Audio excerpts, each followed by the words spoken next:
How many of you have ever felt frustrated and angry because you've offered advice to someone who then promptly proceeded to ignore your recommendations entirely? I'm guessing that many of you have experienced that at least once in your personal and professional lives. My name is Tami Robinson with TCR Consulting, Inc. And today I'd like to share with you an experience that I've had with a meaningful way to get around this frustration. I submit to you that when you let go of your attachment to the outcome, you actually create the room necessary for sustainable transformation and growth in both you and the person it is that you're advising. Conversely, when you grip super tightly and you're so attached to the outcome, then it actually ends up crippling everyone involved, no matter how good it is you are at what you're doing or how right the advice is that you're giving. Now, detachment is one of those topics that one could study for lifetimes, and there are different levels of detachment as well. And I'm certainly no stranger to practicing the art of letting go, whether I've wanted to or not.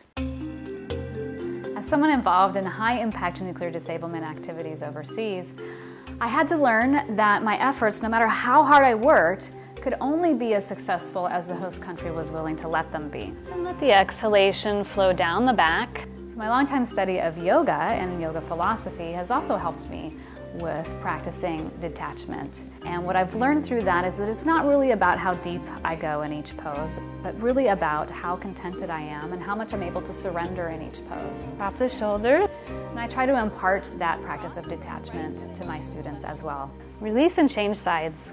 And as a consultant, I've long since given up the need to use a script and have become very comfortable with facilitating a group and listening to my audience so that I can move with them and help them accomplish their goals in the ways that they need to. Finally, like many of you, I've had my share of personal heartbreaks and losses that have challenged my abilities to let go as well. However, none of these experiences prepared me for the level of detachment that I would need to learn to embody as a coach, and the profound benefit that letting go can have for me as a coach and for my clients. I was working with a client who really wanted to open his own business. And he had a good, solid financial base from which to do that. My sense was that he was lacking in the internal self-confidence that he needed in order to take such a big risk. So in working with him, I gave him a series of exercises to start examining where he gets his self-confidence from, whether it was an external source or an internal source.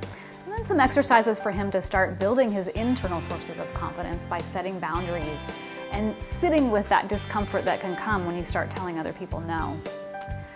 I then had him start to create a plan. He was really big into having plans, so I had him come up with an action plan for taking the steps that he needed in order to open his business.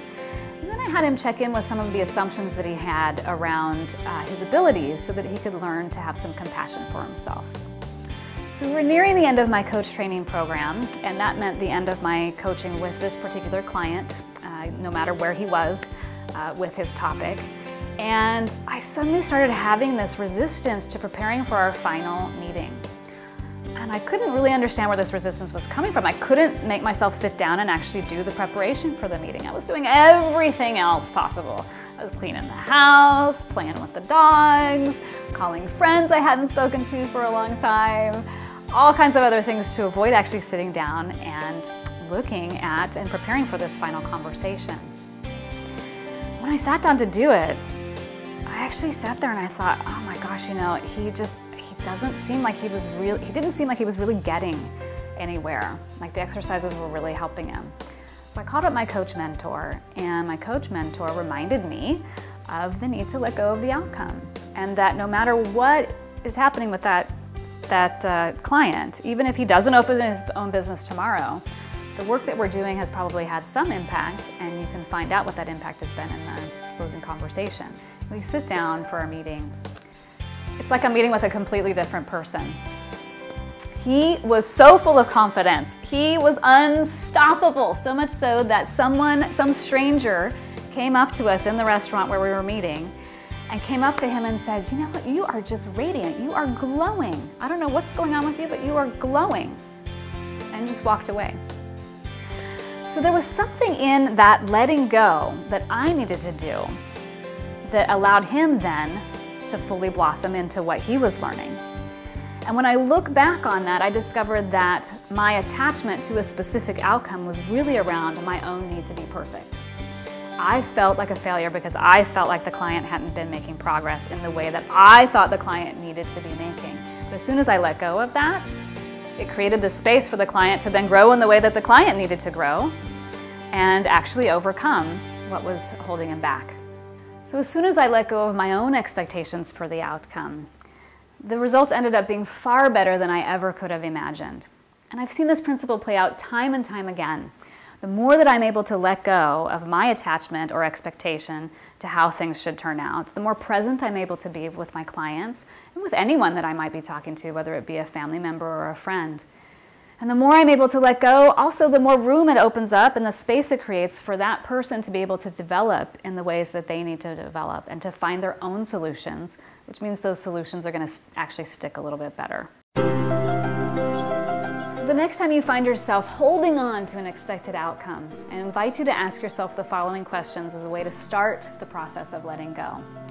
First, what fear or unmet need might be driving your action? Is it a fear of failure? Is it a need to be perfect? Is it a need to be right? Is it a need to be heard? Second, how could your attachment to a specific outcome be inhibiting you or the person with whom you're interacting? Third, how could the outcome be completely different and even far better than you could ever imagine if you're able to let go? So I'd love to hear what you discover when you start asking yourself these questions, and I invite you to my website to let me know. My website is tcrconsultinginc.com, and I look forward to hearing from you.